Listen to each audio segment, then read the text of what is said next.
রাসূলুল্লাহ সাল্লাল্লাহু আলাইহি ওয়াসাল্লাম বলছেন, যখন তোমরা জুলহাজ মাসের চাঁদ দেখবা তখন তোমরা তোমাদের নখ কাটবা না, চুল কাটবা না, তোমাদের শরীরের অতিরিক্ত পশমগুলো কাটবা না। সহিহ মুসলিম 1977 নম্বর হাদিস।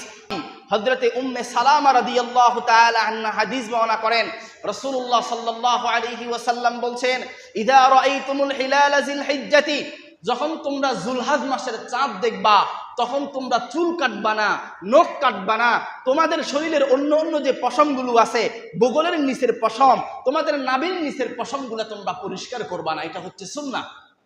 এজন্যই আমি আমার সকল ভাইদেরকে সবিনয় অনুরোধ করব, যারা চুল কাটার দরকার, মোষ খাটো করার দরকার, যারা নখ কাটার দরকার, যাদের বগলের নিচের পশম পরিষ্কার করার দরকার, নাভির নিচের পশম পরিষ্কার করার দরকার, আগামী শুক্রবারের আগে আগে করে ফেলবেন, যাতে করে জুলহাজ মাসের চাঁদ উদয় হওয়ার পরে কোরবানি পর্যন্ত যাতে আমাকে আর আপনাকে এইসব কিছুতে হাত দিতে না হয়। এটা হচ্ছে রাসূলুল্লাহর অন্যতম একটা সুন্নাত আমল।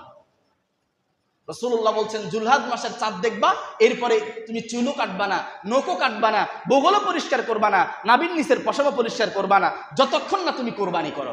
কোরবানির পশু জবাই করার পরে এরপরে তুমি চুল কাটবা, নখ কাটবা, তুমি বগল পরিষ্কার করবা, নাভির নিচের পশম পরিষ্কার করবা। এটা রাসূলুল্লাহর অন্যতম একটা সুন্নাত। এই জন্যই আমি সকল ভাইকে সবিনয় অনুরোধ করবো, ভাই এই আমলটা শুধুমাত্র জুলহাজ মাসের প্রথম 10 দিন।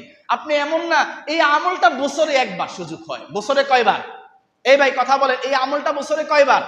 একবার, শুধুমাত্র বছরে একবার, যাতে করে রাসূলুল্লাহর সুন্নাতটুকু আমিও পালন করতে পারি, আপনারাও পালন করতে পারেন। আল্লাহ সুবহানাহু ওয়া তাআলা আমাকে সহ আপনাদের সকলকে কবুল করুক বলি আল্লাহুম্মা আমিন।